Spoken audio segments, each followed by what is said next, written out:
आबादी के लिहाज से दुनिया के सबसे ज्यादा कोरोना वैक्सीन लगाने वाले अफ्रीकी देश सेशल्स में अचानक से कोरोना वायरस संक्रमण के मामलों की संख्या 2 गुना हो गई है। सेशल्स के इन डरावने आंकड़ों से दुनिया भर में यह चिंता बढ़ गई है कि क्या कोरोना टीके विश्व के कुछ जगहों पर वायरस के कहर को रोकने में मददगार नहीं हैं।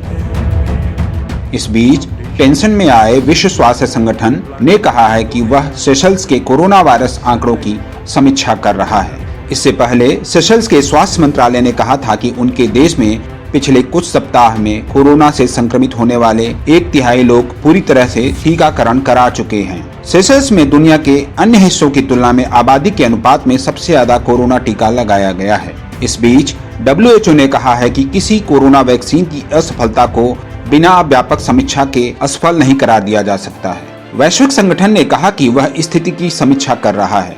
WHO के प्रतिरक्षा विभाग के डायरेक्टर केट ओब्रायन ने सोमवार को कहा कि उनका संगठन सेशल्स की सरकार के साथ सीधे संपर्क में है। उन्होंने कहा कि व्यापक समीक्षा के दौरान वायरस के स्ट्रेन और मामलों की गंभीरता को ध्यान में रखने की जरूरत है। सेशल्स के स्वास्थ्य मंत्रालय ने सोमवार को कहा था कि पिछले सप्ताह देश में सक्रिय कोरोना वायरस मामलों की संख्या बढ़कर 2486 हो गई है। सेशल्स के स्वास्थ्य मंत्रालय ने कहा है कि इन 2486 लोगों में से 37% लोगों को कोरोना वायरस वैक्सीन की 2 डोज लग चुकी है। यही नहीं, हिंद महासागर में स्थित मालदीव में भी कोरोना वायरस के मामले लगातार बढ़ रहे हैं। सेशल्स ने अब तक 57% लोगों को चीन की साइनोफार्म और बाकी लोगों को भारत में बनी ऑक्सफर्ड की कोविशील्ड कोरोना वैक्सीन लगाई है। हालांकि इन डरावने आंकड़ों के बीच अच्छी बात यह है कि कोरोना वैक्सीन लेने वाले किसी भी व्यक्ति की कोरोना की चपेट में आने पर मौत नहीं हुई। सेशल्स के स्वास्थ्य मंत्रालय और WHO दोनों ने ही जोर देकर कहा है कि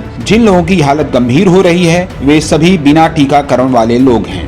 भारत ने सेशल्स को गिफ्ट के तौर पर 50,000 कोविशील्ड वैक्सीन पिछले दिनों दी थी। नवभारत टाइम्स ऑनलाइन के लिए शैलेश शुक्ला की रिपोर्ट।